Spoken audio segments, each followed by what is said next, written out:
Assalamualaikum warahmatullahi wabarakatuh. Jumpa lagi dengan Pak Suprono di channel Pak Suprono Belajar Manajemen. Pada kesempatan kali ini kita akan membahas manajemen pengelolaan limbah pada materi manajemen limbah. Jangan lupa klik like, share, dan subscribe agar kalian tidak tertinggal pada video-video berikutnya. Materi kita pada hari ini yaitu mengenai manajemen limbah. Kita lanjutkan tentang manajemen limbah.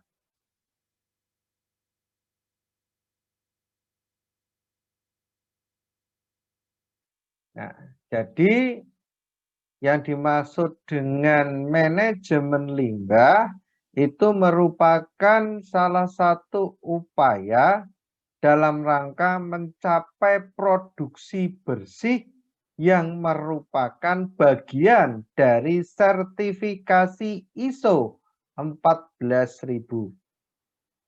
Jadi di dalam manajemen limbah ini nanti kita itu diharapkan mengupayakan di dalam melakukan produksi itu produksinya adalah bersih.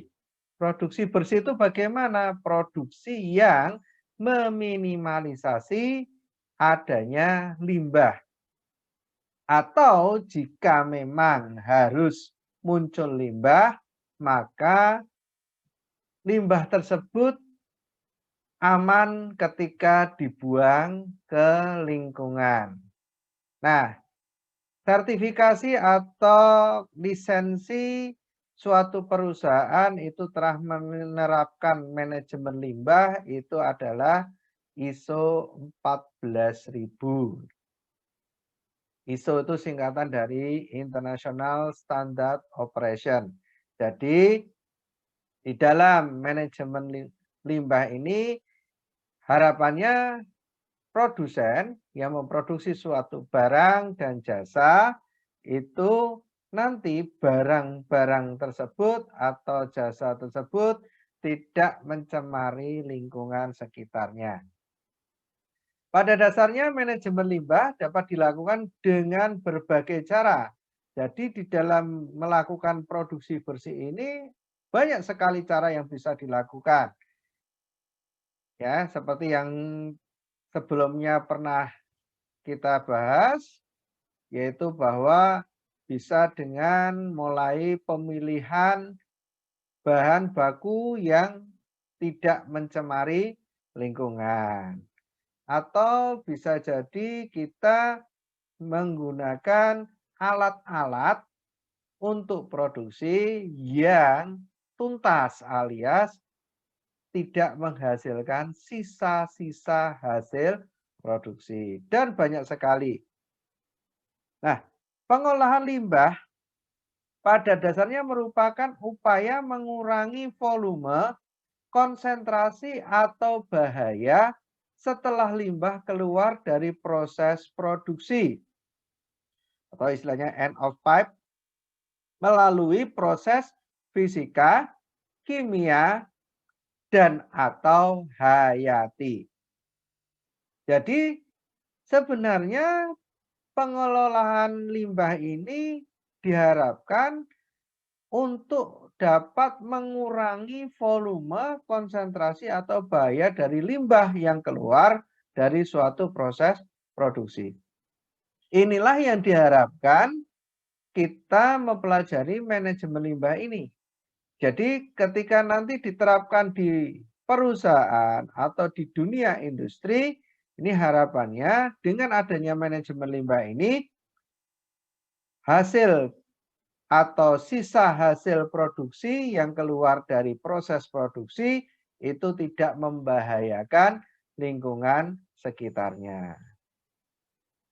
Nah, kemarin sudah kita bahas tentang hierarki manajemen limbah, di mana di situ ada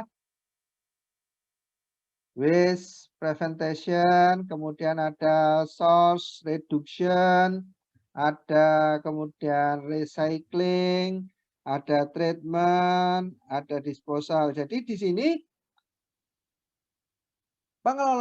manajemen pengelolaan limbah ini dipakai nantinya di dalam proses produksi bersih.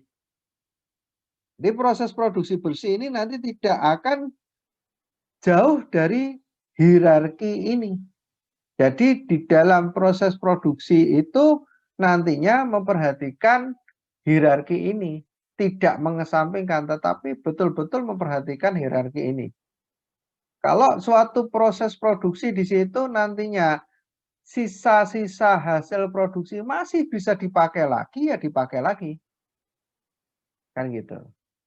Misalkan sisa-sisa hasil produksi bisa didaur ulang, ya didaur ulang. Maka tidak menutup kemungkinan suatu perusahaan atau suatu produsen itu menghasilkan produk-produk sampingan kan itu. Produk-produk sampingan atau produk-produk tambahan yang itu merupakan hasil dari proses pengolahan limbah. Jadi hasil pengolahan limbah itu ini menjadi produk sampingan atau produk yang kedua dari perusahaan tempat kita bekerja. Nah, berikutnya manajemen lingkungan. Jadi manajemen pengelolaan limbah ini tidak akan lepas dari yang namanya manajemen lingkungan. Jadi ketika kita melakukan proses menerapkan produksi bersih dalam manajemen pengelolaan limbah, maka secara tidak langsung kita menerapkan yang namanya manajemen lingkungan. Di dalam manajemen lingkungan di sini kita awali dengan perencanaan, yang namanya manajemen itu selalu diawali dengan perencanaan dan diakhiri dengan controlling atau evaluasi. Nah, di dalam perencanaan yang mengadopsi produksi bersih, mengadopsi manajemen pengelolaan limbah, maka di sini sebelum kita melakukan proses produksi, kita harus menganalisa, mengidentifikasi aspek lingkungan dan penetapan tujuan. Jadi di dalam perencanaan itu dimulai dari identifikasi aspek lingkungan dan penetapan tujuan. Jadi kira-kira ketika perusahaan itu melakukan proses produksi nanti dampaknya terhadap lingkungan itu apa? Sejauh mana dampaknya kan gitu. Kemudian dilanjutkan dengan implementasi. Implementasi di sini termasuk dalam hal pelatihan dan pengendalian operasi. Jadi ketika berbicara di dalam implementasi penerapan manajemen pengelolaan limbah, berarti itu secara tidak langsung merupakan implementasi manajemen lingkungan, maka di sini apabila diperlukan melakukan yang namanya pelatihan. Dan di sini harus bisa mengendalikan kegiatan operasi yang berpotensi menimbulkan pencemaran. Yang berikutnya adalah pemeriksaan. Termasuk di dalam pemeriksaan di sini adalah proses monitoring dan pemeriksaan hasil kerja. Jadi di dalam manajemen lingkungan yang dalam upaya melakukan produksi bersih ini kita harus selalu melakukan proses monitoring dan pemeriksaan hasil kerja. Jangan sampai hasil kerja dari kegiatan produksi tersebut berakibat pada pencemaran lingkungan. Atau kalau seandainya sudah mencemari lingkungan akan memunculkan pencemaran lingkungan yang baru. Ini jangan sampai. Lalu yang terakhir adalah harus ada evaluasi.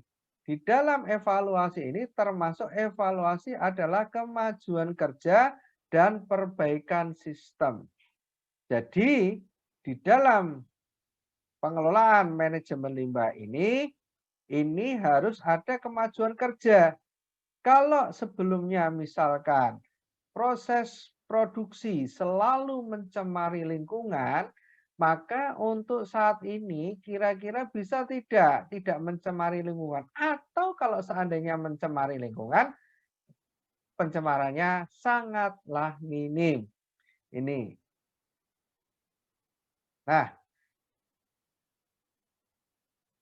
di dalam manajemen pengelolaan limbah yang didukung dengan manajemen lingkungan akan sukses. Akan sukses jika nah, semua ini di dalam manajemen pengelolaan limbah seperti pernah juga kami sampaikan sebelumnya bahwa di sini akan sukses yang pertama apabila didukung oleh manajemen puncak. Siapa itu manajemen puncak? Yaitu terdiri dari presiden, direktur, dan jajaran direksi. Mengapa?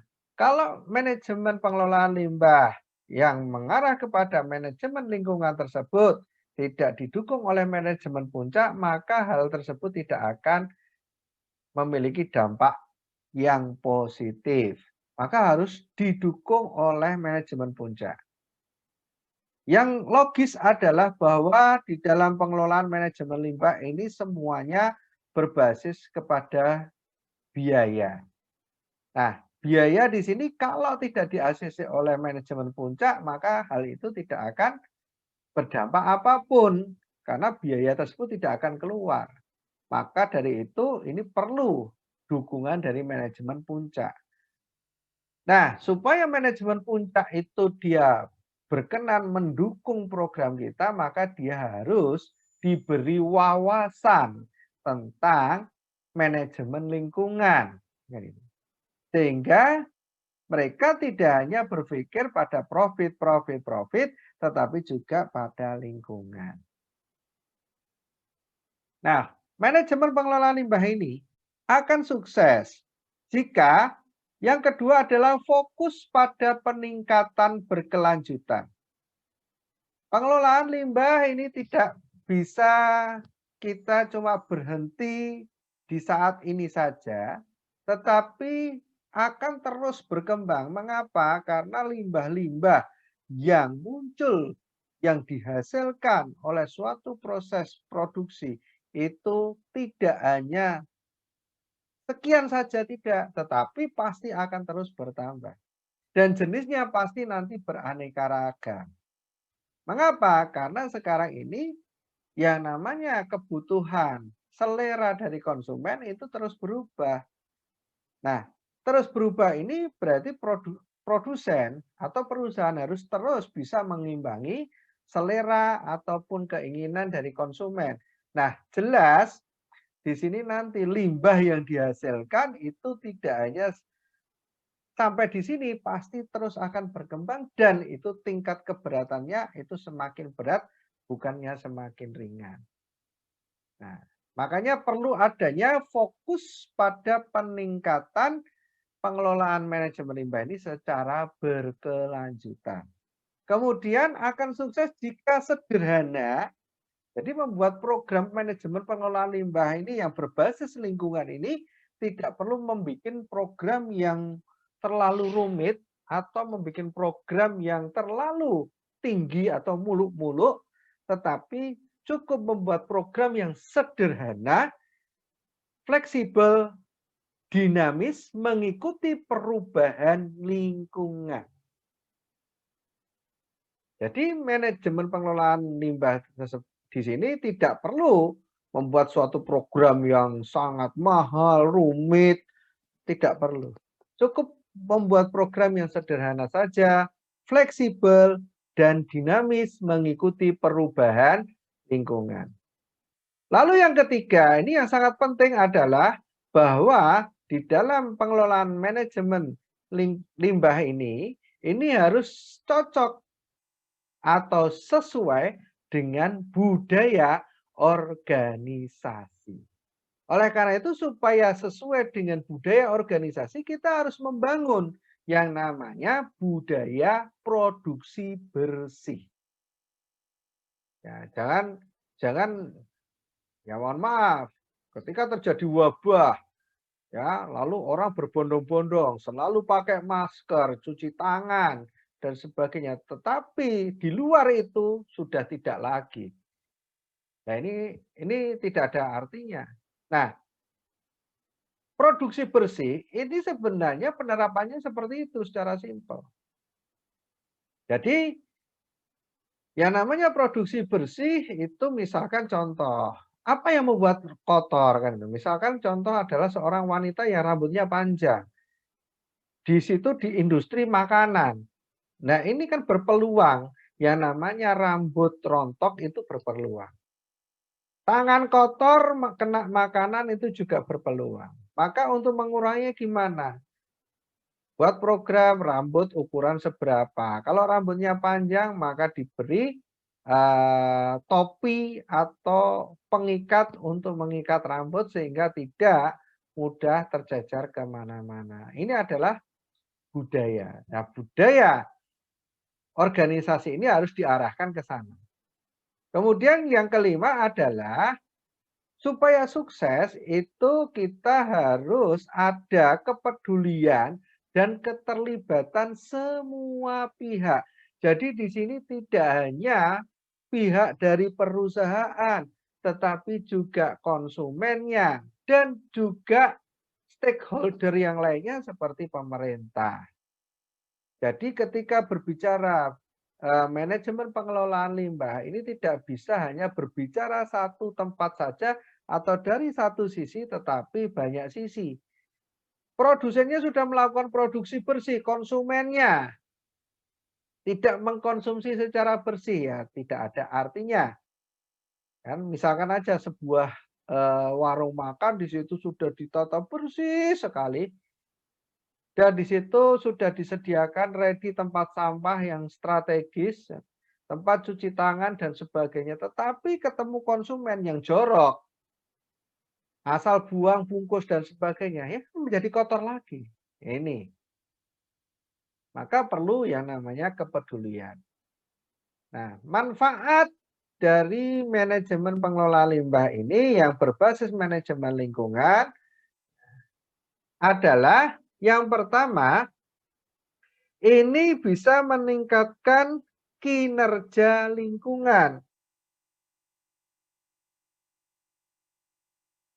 Jadi bisa meningkatkan kinerja lingkungan. Jadi kinerja lingkungannya dari mana? Kan gitu. Kalau perusahaan mengelola limbahnya dengan baik sehingga limbah itu tidak mencemari lingkungan, maka yang terjadi adalah lingkungan itu bisa kita pakai minimal.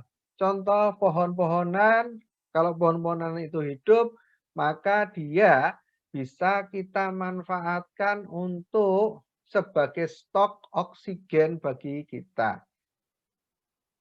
Air yang jernih bisa kita manfaatkan di dalam kehidupan yang namanya air itu sesuatu kebutuhan, maka air itu kita bisa manfaatkan untuk mandi, untuk minum, dan sebagainya.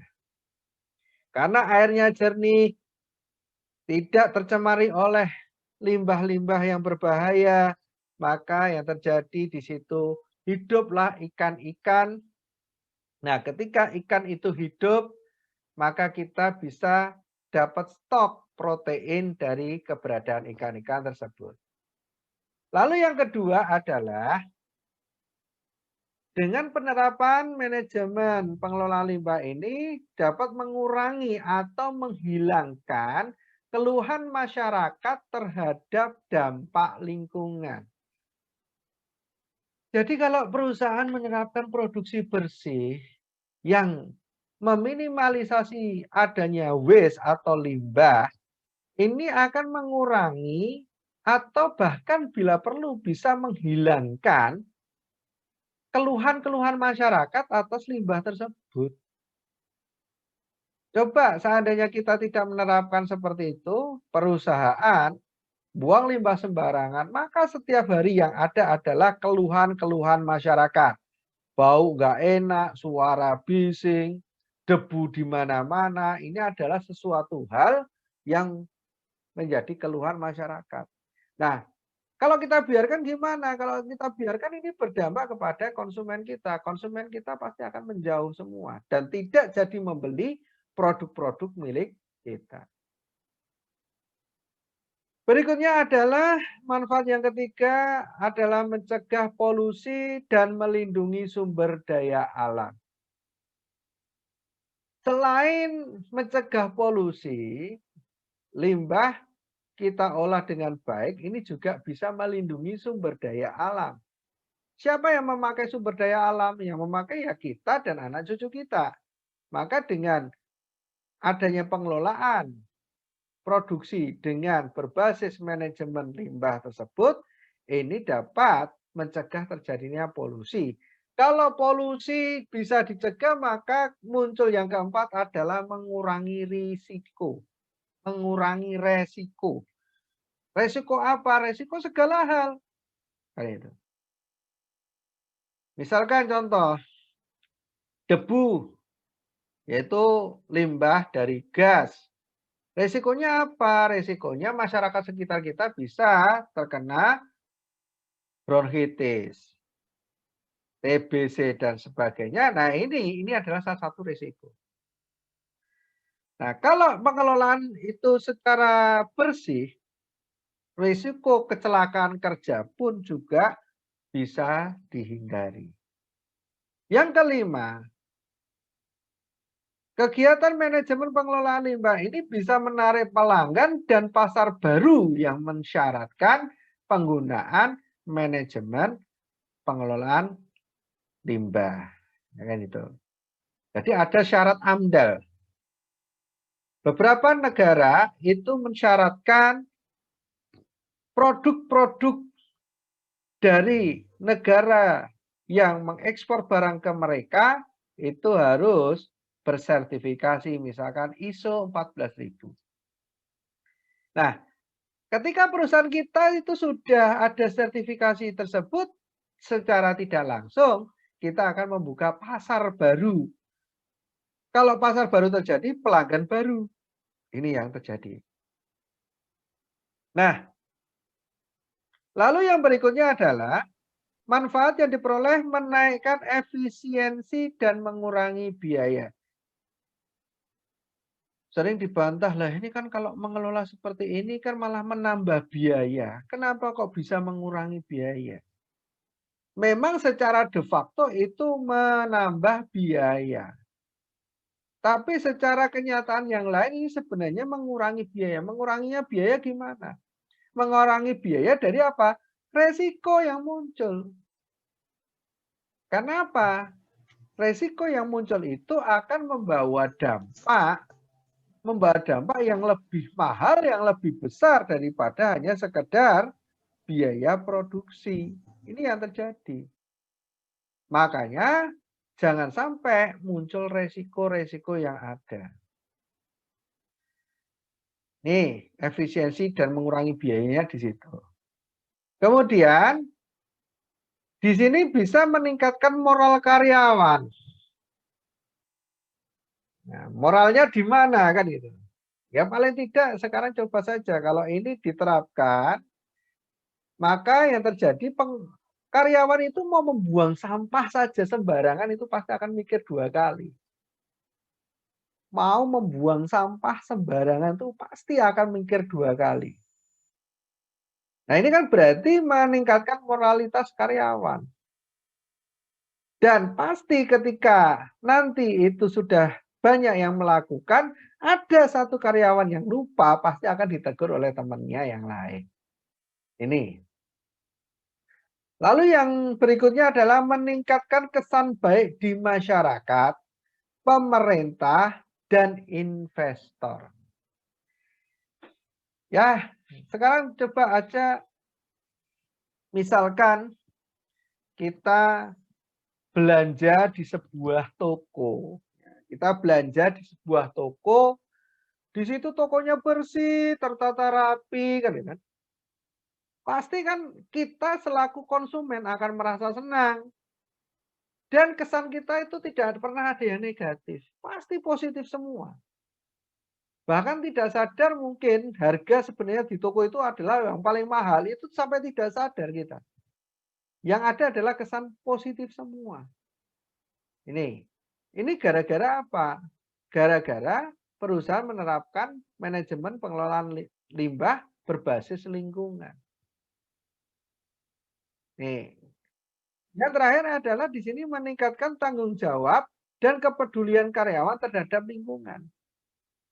Kalau itu sudah disusun dengan baik, kan itu, maka karyawan itu menjadi sesuatu hal yang rutinitas.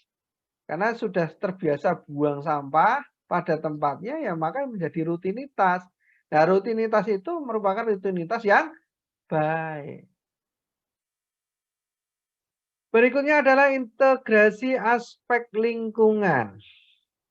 Selain menghasilkan produk tujuan sebagaimana kegiatan industri lainnya, agroindustri berpotensi menghasilkan produk samping atau limbah yang pada akhirnya berdampak negatif terhadap lingkungan jika tidak ditangani dengan baik.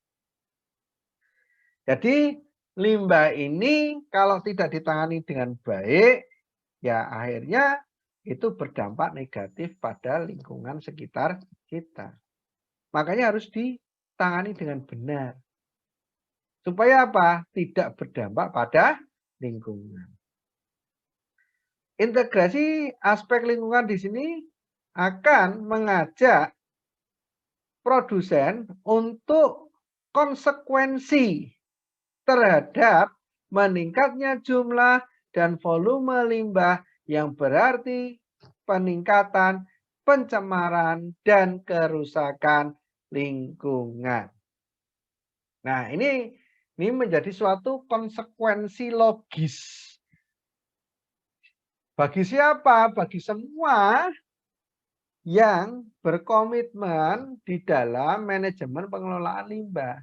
Berkomitmen terhadap lingkungan. Nih. Jadi ini menjadi suatu konsekuensi yang logis.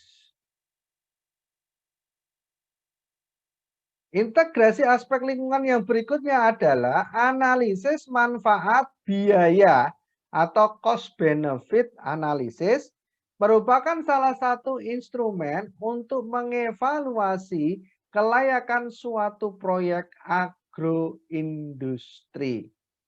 Jadi integrasi aspek lingkungan ini bisa menghasilkan analisis manfaat dan biaya yang merupakan instrumen untuk mengevaluasi kelayakan suatu proyek agroindustri. Nah, di sini bisa dijadikan suatu alat, bisa dijadikan suatu alat kan itu.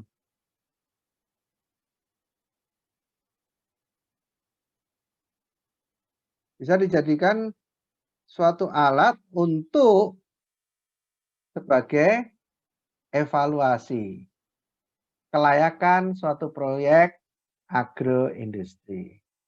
Konsep analisis manfaat dan biaya atau cost benefit analysis dengan teknik net present value adalah dengan mengenali manfaat benefit dan biaya cost yang ada pada suatu proyek. Dalam hal ini proyek agroindustri berskala regional. Wujud integrasi aspek lingkungan di sini salah satunya yang berikutnya adalah konsep analisis manfaat dan biaya serta cost benefit analysis dengan NPV, net present value. Nah, di sini nanti diharapkan bisa tahu manfaat ke depan tuh apa. Biaya ke depannya itu sejauh mana. Lalu bagaimana sikap kita untuk mensikapi sesuatu itu. Sehingga apa? Perusahaan akan selalu berada pada posisi keuntungan. Nih. Alternatif kebijakan lingkungan. Ada beberapa alternatif kebijakan yang dipakai yang berhubungan dengan kebijakan lingkungan. Yang pertama adalah pendekatan dalam menangani masalah lingkungan bisa bervariasi tergantung penting dan konteks permasalahan yang dihadapi. Berarti yang pertama adalah dengan pendekatan penting tidaknya serta konteks permasalahan yang dihadapi. Ini alternatif kebijakan lingkungan. Jadi dilihat di situ kebijakannya ini, program ini penting atau tidak. Kemudian permasalahan apa saja yang dihadapi. Ini yang terjadi. Kemudian alternatif kebijakan lingkungan yang berikutnya adalah pendekatan negosiasi. Nah, pendekatan negosiasi ini bisa juga dikatakan sebagai upaya damai dari pihak yang bermasalah, di mana pihak-pihak yang terlihat membicarakan sendiri masalahnya dan mencari jalan keluar terbaik yang bisa memuaskan kedua belah pihak. Jadi alternatif kebijakan lingkungan di sini adalah dengan pendekatan negosiasi. Dilakukan negosiasi, misalkan pemerintah ingin membangun gedung serbaguna gitu ya di suatu lahan, di mana di situ adalah sebenarnya lahan untuk lahan hijau. Nah, pemerintah membutuhkan dan lahan hijau juga dibutuhkan. Ini harus dinegosiasikan. Apa alternatif yang terbaik kan itu? Win-win solution yang bisa dipakai itu apa? Lalu pendekatan yang ketiga adalah pendekatan hukum. Kalau berbicara pendekatan hukum itu ya sudah A, B, B. Jadi tidak mungkin A berubah jadi B, B berubah menjadi C, itu tidak mungkin. Jadi yang namanya kebijakan lingkungan kalau dengan pendekatan hukum itu adalah mempunyai konsekuensi. Jadi pasti ada konsekuensinya. Kita membuang sampah, apa konsekuensinya? Biasanya di sini hubungannya dengan ada hukuman atau paling tidak denda. Demikian video pembelajaran manajemen limbah pada manajemen pengelolaan limbah. Jangan lupa klik like, share, dan subscribe agar kalian tidak tertinggal pada video-video berikutnya. Akhirul kalam, wabillahi taufik walhidayah. Assalamualaikum warahmatullahi wabarakatuh.